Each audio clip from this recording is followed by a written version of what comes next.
ఇప్పుడు జరుగుతున్న ఈ అసెంబ్లీ సమావేశాలు మొదటి రోజు జరిగిన పరిణామాలన్నీ కూడా అందరూ వీక్షించారు, అందరూ చూశారు.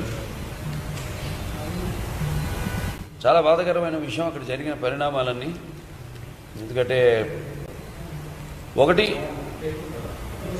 సజావుగా జరగవలసిన అసెంబ్లీ రాష్ట్ర యొక్క భవిష్యత్తు కోసం, లేకపోతే రాష్ట్రం యొక్క అభివృద్ధి కోసం జరగాల్సింది అది జరగనివ్వకుండా, అలా కాకుండా దాన్ని వేరే దృష్టి మరల్చి దాన్ని ఒక అదే ఎజెండాగా పెట్టుకుని పర్సనల్లీ ఒక క్యారెక్టర్ మీదకి, అసాసినేషన్ మీదకి వెళ్ళడం అనేది ఆనాడు చంద్రబాబు నాయుడు గారి కంటి తడిపెట్టుకుని ఎప్పుడు లేదు, ఎప్పుడు చాలా ధైర్యంగా ఉండే మనిషి ఆనాడు మరి ఒక జరుగుతున్న పరిణామాలు అక్కడ. అంతకుముందు ఎప్పుడో నెల క్రితమే అసలు ఎప్పుడు నాన్నగారి నుంచి కూడా ఒక సంప్రదాయం ఏంటంటే, ఎప్పుడు ఇష్యూస్ మీద పోట్లాడతాం. అసెంబ్లీ ఉంది, అందుకే ఇష్యూస్ మీద పోట్లాడినప్పుడు ఇష్యూస్ వాడు తప్పు చేస్తే మనం వేలెత్తి చూపడం, లేకపోతే వాళ్ళకి సూచనలు ఇవ్వడం. లేదు వాళ్ళు మేము ఇచ్చిన సూచనలు మాకు నచ్చలేదంటే వాళ్ళు మా మీదకి అంటే పాలిత పక్షం లేకపోతే ప్రతిపక్షం కానివ్వండి, ఒకళ్ళ మీద వాగ్వాదం చేసుకోవడం ఇది సహజం, ఎప్పుడు జరిగేది. కానీ ఒక క్యారెక్టర్ అసాసినేషన్ అంటే ఇప్పుడు మహిళలు కూడా ఉన్నారు, మహిళా శాసనసభ్యురాలు కూడా ఉన్నారు అక్కడ అసెంబ్లీలో. సరే, వాళ్ళందరూ కూడా ప్రజల వెనుకోబడ్డ ప్రతినిధులు అందరూ కూడా. కాబట్టి సో వాళ్ళు మేము తిట్టుకోవడం, అది ఒకరికొకరు సలహాలు ఇచ్చుకోవడం కానీ, లేకపోతే ప్రతి సవాళ్ళు చేసుకోవడం కానీ అన్నదే ఒక ఆనవాయితీ. నాన్నగారి దగ్గర నుంచి కూడా ఎప్పుడు ఒక పర్సనల్ ఎజెండా పెట్టుకుని ఒకళ్ళ కుటుంబ సభ్యుల గురించి కానీ, అంటే కుటుంబ సభ్యులు అందరూ మళ్ళీ చెప్తున్నాను, కుటుంబ సభ్యుల్లో కూడా నేను ఒక శాసనసభ్యుడిని, అలాగే ఎవరన్నా మా ఇంట్లో ఆడవాళ్ళు కూడా ఉండొచ్చు శాసనసభ్యులు. సో ఇప్పుడు ఇష్యూ బేస్డ్ మీద మనం ఫైట్ చేస్తాం, ఇష్యూ బేస్డ్ మీద, అంతేగాని పర్సనల్ క్యారెక్టర్ మీద కానీ వ్యక్తిగతంగా మీద కానీ ఎవరి మీదకి వెళ్ళని సంస్కారం, సంస్కృతి మనది. అటువంటిది మా చెల్లెలు గారు భువనేశ్వరి, అంటే చంద్రబాబు నాయుడు గారి భార్య, ఆవిడ మీదకి పర్సనల్గా వెళ్ళడం అన్నది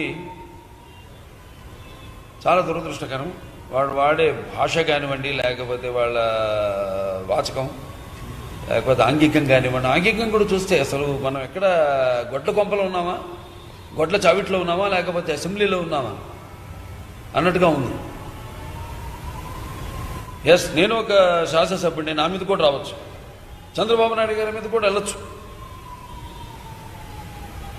కానీ ఇట్లా వ్యక్తిగతంగా ఇంటి ఆడవాళ్ళ మీద, అంటే రాజకీయాలతో సంబంధం లేకుండా ఆవిడకి ఒక గౌరవమైన స్థానం ఉంది సమాజంలో. ఆవిడ హెరిటేజ్ నడుపుతుంది. మొన్న హిందూపూర్లో కూడా heritage CSR funds, desktop computers అయితేనేమి, ప్రొజెక్టర్స్ అయితేనేమి హిందూపూర్ పంపడం జరిగింది. మేము వీళ్ళు చేశారు, ఎవరైనా రాష్ట్ర అభివృద్ధి గురించి వదిలేయండి, ఇటువంటి పని అయినా చేశారు వాళ్ళు. దోచుకుని సొమ్మంతా ఇంట్లో చేర్చడం తప్పితే ఆడవాళ్ళు కూడా, వాళ్ళ ఆడవాళ్ళు కూడా చీతరించుకుంటున్నారన్న సంగతి వాళ్ళకి తెలియదేమో. ఒకసారి వెళ్ళి వాళ్ళ ఇంట్లో ఆడవాళ్ళని అడగమనండి, వాళ్ళ గురించి వాళ్ళు ఏమనుకుంటున్నారు. వాళ్ళ ఇంట్లో అందరికీ ఒక తల్లులు ఉన్నారు, అందరికీ పెళ్ళాలు ఉన్నారు, అందరికీ పిల్లలు ఉన్నారు. ఇక్కడ ఊరికే చేతులు కట్టు కూర్చోలేదు. ఇక్కడ మీదకి వస్తే మా ఆడవాళ్ళ జోడికి నేనేది పర్సనల్గా టార్గెట్ చేసి అక్కడున్న ఇష్యూని డైవర్ట్ చేయడానికి ఏదో ఒక ఇష్యూ ఉంది వాళ్ళ ఫ్యామిలీలో కూడా. అందరికీ నమస్కారం. మాట మన వ్యక్తిత్వానికి ప్రమాణం. రాజకీయాల్లో విమర్శలు, ప్రతి విమర్శలు చాలా సర్వసాధారణం. ఆ విమర్శలు, ప్రతి విమర్శలు ప్రజా సమస్యల మీద జరగాలి, కానీ వ్యక్తిగత దూషణలు లేదా వ్యక్తిగత విమర్శలు ఉండకూడదు. నిన్న అసెంబ్లీలో జరిగినటువంటి ఒక సంఘటన నా మనసును కలిచివేసింది. ఎప్పుడైతే మనం ప్రజా సమస్యల్ని పక్కన పెట్టి వ్యక్తిగత దోషణలకి దిగుతున్నామో, ముఖ్యంగా మన ఆడపడుచుల గురించి పురుష పదజాలంతో మాట్లాడుతున్నామో, అది ఒక అరాచక పరిపాలనకు నాంది పలుకుతుంది. అది తప్పు. స్త్రీ జాతిని గౌరవించడం అనేది, ఆడవాళ్ళని ఆడపడుచుల్ని గౌరవించడం అనేది మన సంస్కృతి. మన నవనాడుల్లో, మన జవజీవాల్లో, మన రక్తంలో ఇమిడిపోయినటువంటి ఒక సాంప్రదాయం.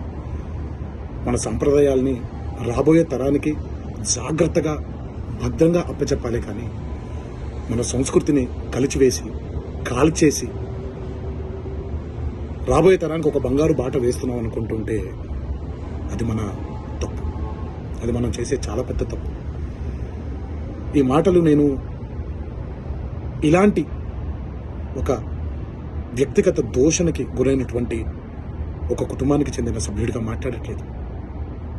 ఈ మాటలు నేను ఒక కొడుకుగా, ఒక భర్తగా, ఒక తండ్రిగా, ఈ దేశానికి ఒక పౌరుడుగా, సాటి తెలుగువాడిగా మాట్లాడుతున్నాను. రాజకీయ నాయకులందరికీ ఒకటే విన్నపం: దయచేసి ఈ అరాచక సంస్కృతిని ఇక్కడితో ఆపేయండి. ప్రజా సమస్యల మీద పోరాడండి. రాబోయే తరానికి బంగారు బాట వేసేలాగా మన నడవడిక ఉండేలాగా జాగ్రత్త పడండి. ఇది నా విన్నపం మాత్రమే. ఇది ఇక్కడితో ఆగిపోతుందని మనసారా కోరుకుంటూ సెలవు తీసుకుంటున్నాను.